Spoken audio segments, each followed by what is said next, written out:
Saludos, feliz día para todos. Vamos a ver hoy a discutir sobre los puntos relacionados con el diseño de los instrumentos de recolección de datos, específicamente cuando nuestros indicadores lo que buscan es verificar el cumplimiento de algún tipo de documentación.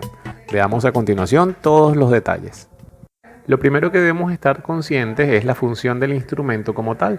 En el caso de lo que vamos a hablar en la clase de hoy, se dijo que lo que queremos es verificar que se cumplan los aspectos incluidos en algún documento de carácter legal, bien sea una ley, un reglamento, una norma, un procedimiento, cualquiera que sea el caso que nos permita, de acuerdo a lo que incluimos en nuestros indicadores, constatar si dicho documento se está cumpliendo o no en el lugar o en el contexto de estudio. Iniciemos entonces entendiendo las consideraciones que debemos tomar en cuenta para el diseño de este tipo de instrumentos. En la clase anterior nosotros conocimos cuáles son los instrumentos que existen y cómo deben diseñarse, pero ahora vamos a una aplicación real de algunos de esos tipos de instrumentos. Lo primero que hay que estar claro es cuál es el documento que nosotros vamos a utilizar o que vamos a verificar. Y vamos a leer en esa ley, en esa norma, en ese procedimiento, si realmente aplica para el lugar en donde estamos realizando nuestro estudio.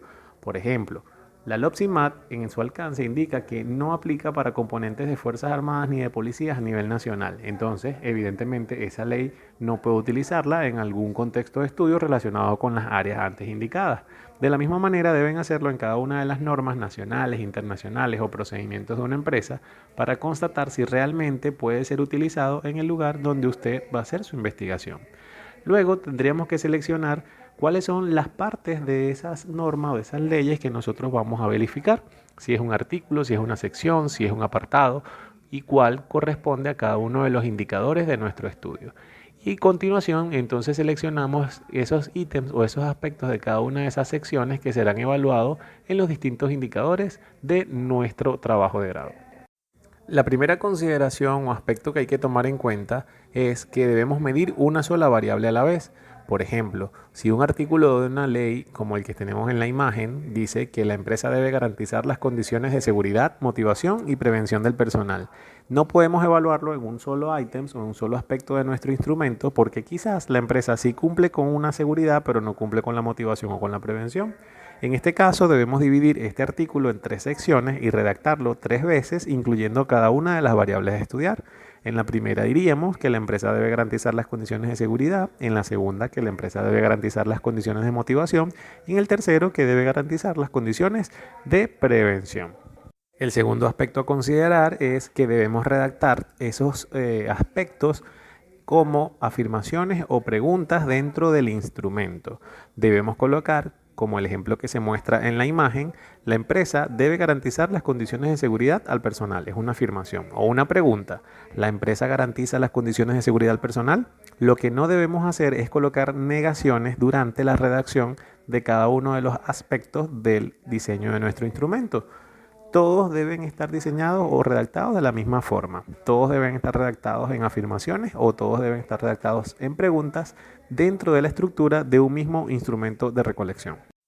El aspecto a continuación es que debemos indicar el basamento específico o sección del documento de donde fue ubicado. Si nosotros tomamos este aspecto en particular del artículo número 65, debemos indicarlo. Puede ser en la misma redacción de ese aspecto que estamos evaluando, que lo coloquemos entre paréntesis, o puede ser que podamos añadir una columna a la derecha o a la izquierda del aspecto, colocando en él el apartado, el artículo, la sección o el lugar específico de la norma de donde fue tomado. Evidentemente, si todos los aspectos son de la misma norma, no hay que nombrarla a ella en cada uno de los aspectos. Pero si son de diferentes normas o diferentes leyes, debemos ir especificando cada una de ellas en los aspectos donde éste sea colocado. A continuación, debemos considerar que hay que agregar las casillas de verificación según la ecuación establecida. A la derecha de esos aspectos que ya colocamos, vamos a incluir entonces unas columnas en donde se van a desglosar cuáles son los aspectos de verificación. Recuerden que para este tipo de instrumentos y para este tipo de indicadores donde lo que se hace es verificar cumplimientos, estamos hablando de una lista de cotejo o lista de verificación. Por lo tanto, si nuestra fórmula dice, como el ejemplo que está en pantalla, que vamos a ver los aspectos cumplidos, entonces colocaríamos en esas columnas a la derecha si se cumple y luego debajo de ella una columna para la opción sí y una columna para la opción no. O otra forma que tenemos de hacerlo es colocar de una vez el aspecto que tenemos en la ecuación, positivo y negativo. Es decir, si mi ecuación dice aspectos cumplidos, de una vez colocar dentro de ese instrumento si se cumplieron o si no se cumplieron. Lo importante es que se vean las dos condiciones opuestas y que la redacción que coloquemos de esas dos condiciones coincida con la redacción que tiene el aspecto o la variable dentro de nuestra fórmula. Nuestra fórmula puede decir aspectos existentes, entonces acá preguntaríamos ¿existe o no existe? Aspectos verificados, aquí colocaríamos verificado o no verificado. Cualquiera que sea la forma que este sea redactado, debe coincidir como está escrito dentro de la lista de cotejo o de verificación en este anexo. Finalmente, vamos a enumerar los aspectos y totalizarlos para poder luego hacer el cálculo respectivo de nuestras fórmulas. El aspecto o el instrumento debe quedar como un cuadro que se muestra en la imagen, en donde primero hay una columna con los ítems o los aspectos que se van a evaluar enumerados para saber cuántos son. Están enumerados del 1 al 4, por lo tanto el 4 es nuestro valor total. Luego está la columna con los aspectos donde ustedes van a colocar cada una de las porciones de esas normas, leyes, reglamentos o procedimientos, indicando el lugar en donde se encuentran. Y luego entonces la condición si realmente se cumple o no se cumple.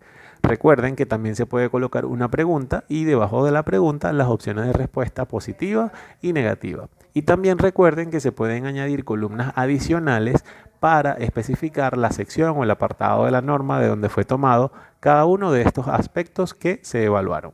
Lo otro que debemos considerar es realizar la muestra de cálculo para cada uno de nuestros instrumentos seleccionados. ¿Qué vamos a colocar? Vamos a colocar la fórmula o la ecuación de nuestro indicador y vamos a ir explicando detalladamente cómo se sustituyeron los valores en ellas y qué resultado se obtuvo. Es como una explicación, como las explicaciones que hacen en los ejercicios resueltos en los libros de matemática, de física, de química.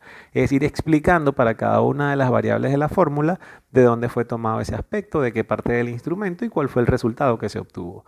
No se incluyen los análisis ni el patrón de comparación, simplemente cómo se obtuvo el resultado de acuerdo a la fórmula.